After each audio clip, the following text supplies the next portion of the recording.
2h39 de volta com o Boa Tarde CBN em 90.3 FM do seu rádio, também nas plataformas digitais, Facebook, Twitter, YouTube, @CBN Floripa, nessa segunda-feira de carnaval. A gente dá uma pausa na folia, inclusive para tratar de um assunto sério. No início do mês nós tivemos o Dia Mundial de Combate ao Câncer, a qualquer tipo de câncer, e hoje o foco é no câncer do aparelho digestivo, porque os casos da doença cresceram 20% em todo o mundo nos últimos 10 anos. A gente já está recebendo aqui no estúdio, inclusive agradecendo a disponibilidade do cirurgião oncológico e do aparelho digestivo de Florianópolis, Danton Corrêa. Muito boa tarde, doutor, tudo bem? Boa tarde, Matheus, tudo bom? Obrigado por aceitar o nosso convite nessa segunda-feira de carnaval. É uma honra para mim.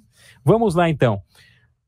São casos comuns esses de câncer do aparelho digestivo ou não? E outro ponto, né? Se não é tão comum assim, o que explica esse crescimento tão exponencial, no caso de 20% nos últimos 10 anos? Sim, são tumores comuns, sim, né? Eles figuram entre os 5 mais comuns, né? Em mulher, o mais comum é mama, em homem, a próstata, né? Seguido de pulmão, aí vem câncer de intestino e depois câncer de estômago. Então tá entre os mais comuns, sim, né? Entre os 5 mais comuns.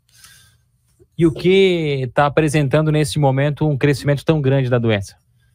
Então, a gente tem visto, inclusive, não só o crescimento da doença como um todo, mas também o crescimento da doença numa população mais jovem, né? Que antigamente a gente não via. Então, isso parece ter a ver com hábitos de vida e alimentação, né? A explicação seria essa, né? Esse tipo de alimento industrializado que se comia esporadicamente no passado, né? Hoje é ofertado para as crianças já na maior parte das refeições, né? Então, as pessoas se expõem mais a fatores ambientais, né? Que predispõem a câncer hoje do que antigamente. Nós temos alguns números aqui, as projeções indicam que até 2025, 704 mil novos casos surgirão no Brasil, representando uma séria preocupação para a saúde pública. Dentre os tipos mais frequentes, destacam-se os cânceres de mama, próstata, cólon e reto, intestino, pulmão e estômago. Quando a gente foca em câncer do aparelho digestivo, quais são os principais? O mais comum é câncer de cólon, né? Câncer de intestino grosso, seguido de estômago. Isso é até interessante, na tua pergunta anterior, Matheus, é o seguinte: uma vez eu fui para a Disney nos Estados Unidos, né? E me chamou muita atenção, assim, que se a pessoa ia comer numa lanchonete, né? O preço do copo de refrigerante, se ele fosse maior, ele era mais caro, mas se você comprasse o menor, você podia se servir várias vezes, então não teria motivo de você comprar um copo maior, né? Se o preço, por que eu vou pagar mais caro se eu posso encher o outro várias vezes? E aí eu perguntei por que isso, me trouxe uma curiosidade, né? Para a pessoa não precisar se levantar várias vezes para se servir, para ela poder ficar sentada. Então isso aí é a origem das coisas também, não só o tipo de alimento, né? Uma sociedade que favorece, assim, a pessoa ser sedentária, né? No próprio parque, assim, várias pessoas andando, em vez de caminhar, andando naquelas motinhos, naqueles carrinhos, e mostrando, assim, que hoje as pessoas tendem a querer se mexer o mínimo possível, né? Se elas podem ir comprar alguma coisa, vou na padaria comprar um pão, ela prefere de carro do que caminhando, né? Então, isso tudo contribui aí vou trabalhar numa distância que eu poderia perfeitamente caminhar, né? Mas eu vou de carro porque é mais rápido, enfim, e é mais cômodo, né, em teoria. Mas para a saúde, não, né? Eu pego o elevador para subir 2 andares em vez de subir de escada, né? São coisas que contribuem aí pro sedentarismo, para aumento da incidência de obesidade, né? E a obesidade sendo um fator predisponente a vários tipos de câncer, mais de 15 tipos diferentes de câncer, né? Além de doenças cardiovasculares, né? E doenças articulares, doença do refluxo, enfim, né? Traz uma série de consequências, né? Essa questão do hábito, ela é interessante, porque aqui no Brasil a gente teve uma informação importante que foi entregue à população, a rotulagem nutricional, já uma lei de 2022, já está em prática. Quem vai no mercado compra o produto, ele vê lá se o produto, enfim, tem sódio demais ou algum ponto de alerta. Essa informação é importante para a população em geral, mas o que falta no costume, né, na cultura de se comprar isso? Ou seja, as pessoas estão levando o produto mesmo sabendo que aquele produto ele é perigoso para a saúde, digamos assim. Sim, mas eu achei que essa iniciativa foi excelente, na verdade, né? Se a gente for ver aí o programa antitabagismo do Brasil, onde na carteira de cigarro aparece fotografia de pessoas doentes, né, ou até de cadáveres, às vezes, ele foi um programa extremamente efetivo, né, dos programas mais efetivos no mundo. E reduziu bastante, sim, a compra e consumo de cigarro. Então, eu acredito que na alimentação vai ser a mesma coisa, né?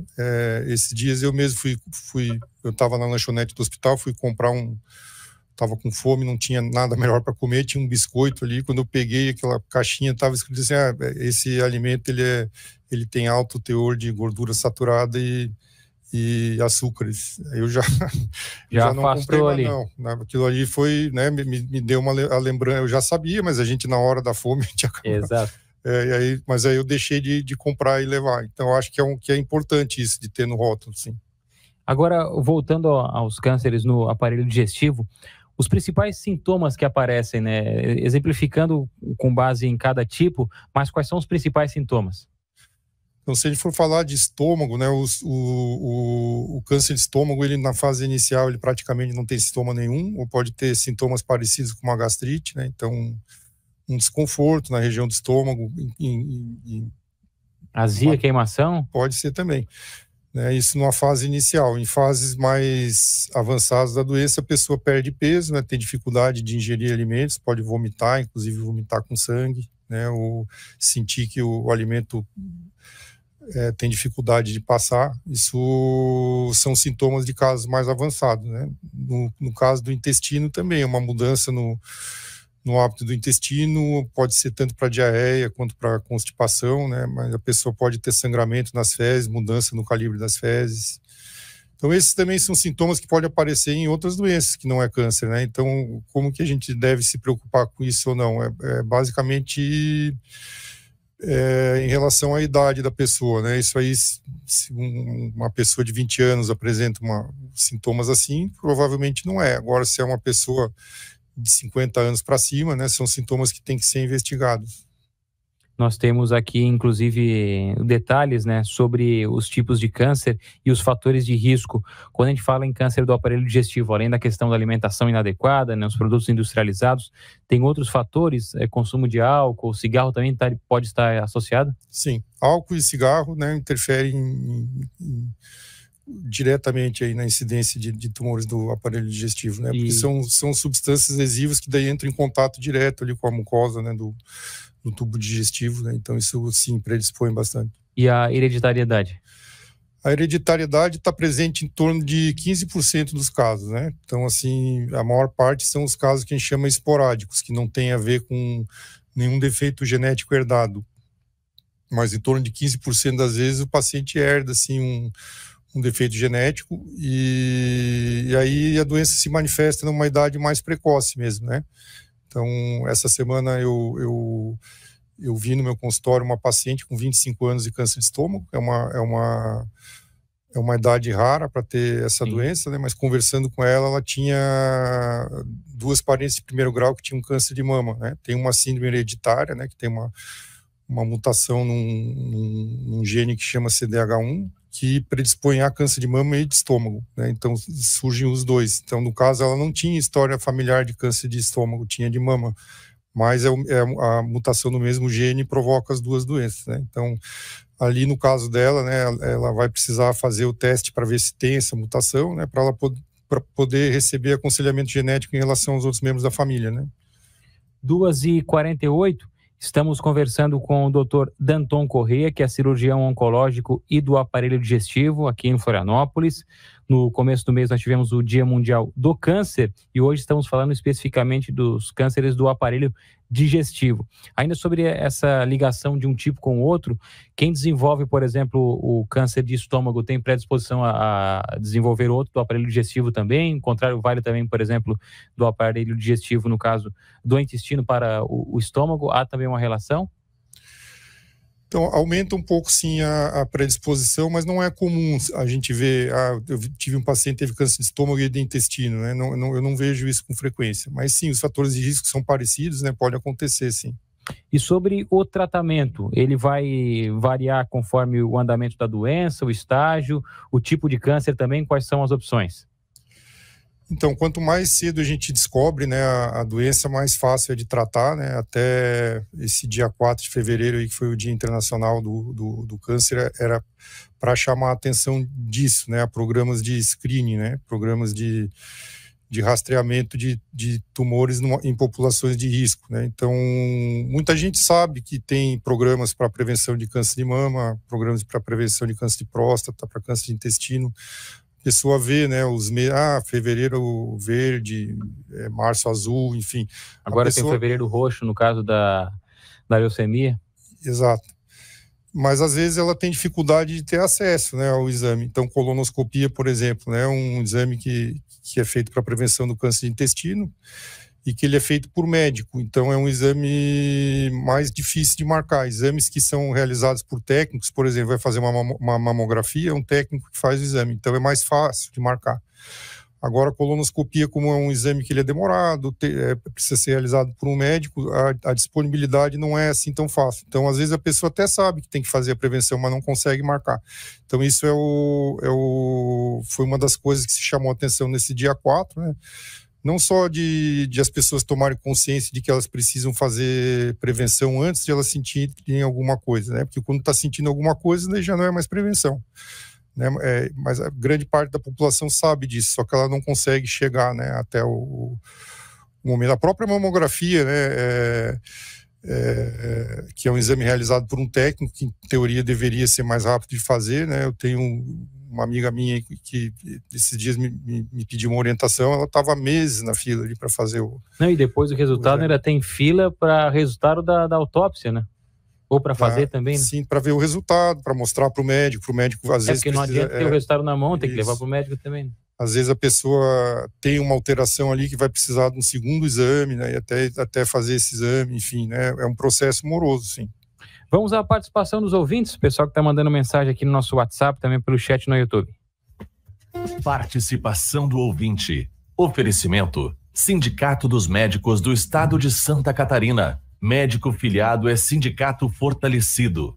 Separei aqui a pergunta do Daut, porque ele já faz também um histórico da família dele. Ele fala: eu receio a atuação da genética. Não tenho essa herança, mas meu filho tem por parte de mãe. Acredito que se comermos os mesmos alimentos e bebidas provocantes ao câncer, seria uma saída.